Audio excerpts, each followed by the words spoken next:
विजयनगर विजय का शहर, जिसकी स्थापना हरिहर और बुक्का दो ब्रदर्स ने की थी 1336 के अंदर।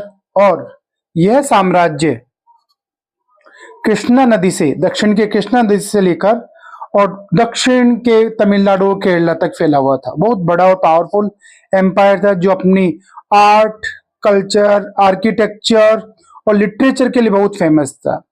इस विजयनगर एम्पायर पर रूल करने वाले चार डायनेस्टीज थी: संगम डायनेस्टी, सलुवा डायनेस्टी, कलुवा डायनेस्टी और अरिवाडू डायनेस्टी।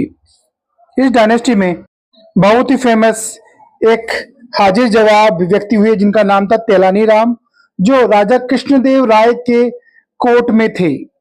तेलानी राम, और यह साम्राज्य का अंत का कारण था इंटरनल कॉन्फ्लिक्ट, डिस्प्यूट्स, आंतरिक झगड़े। और मेन कारण बताया गया कि 1565 के अंदर द बैटल ऑफ तालई कोटा के अंदर, या राक्षस तांगड़ी भी बोलते हैं जिसको, उस बैटल के अंदर विजयनगर हार गया।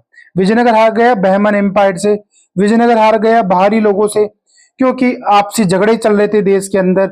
और ये झगड़ा का मेन कारण था दोआब, जो तुंगभद्रा रिवर और कृष्णा नदी का जो दोआब क्षेत्र था, जिसे बहुत ही फर्टाइल लैंड बोलते हैं कर्नाटका के पास में, वो क्षेत्र जीतने के लिए ये पूरा विजयनगर हार गया। और जो एम्पायर 14 से लेकर 17 सेंचुरी तक बहुत पावरफुल था, उसका नाम, जो पहले विजयनगर उसकी कैपिटल थी, बाद में हम्पी पड़ी।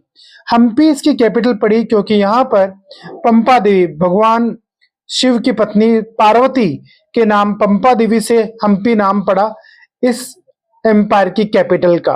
और इस एम्पायर को पुनर्जन्म देने वाला, दुनिया में एक यूनेस्को द्वारा हेरिटेज साबित करने वाला, जो प्रूफ कराने वाला जो व्यक्ति था, उसका नाम नील मैकेंजी, जिसने 1815 के अंदर इस साइट को देखा और यहाँ के अद्भुत आर्किटेक्चर, आर्ट, लिटरेचर, कला, इन सबको जानकर उसने डिसाइड किया कि मैं इस हेरिटेज को दुनिया की सबसे बेहतरीन हेरिटेज बनाना चाहता हूँ।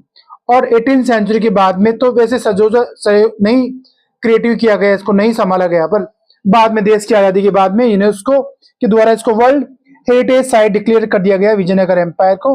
तब से इसको बहुत सजाया गया और संवारा गया।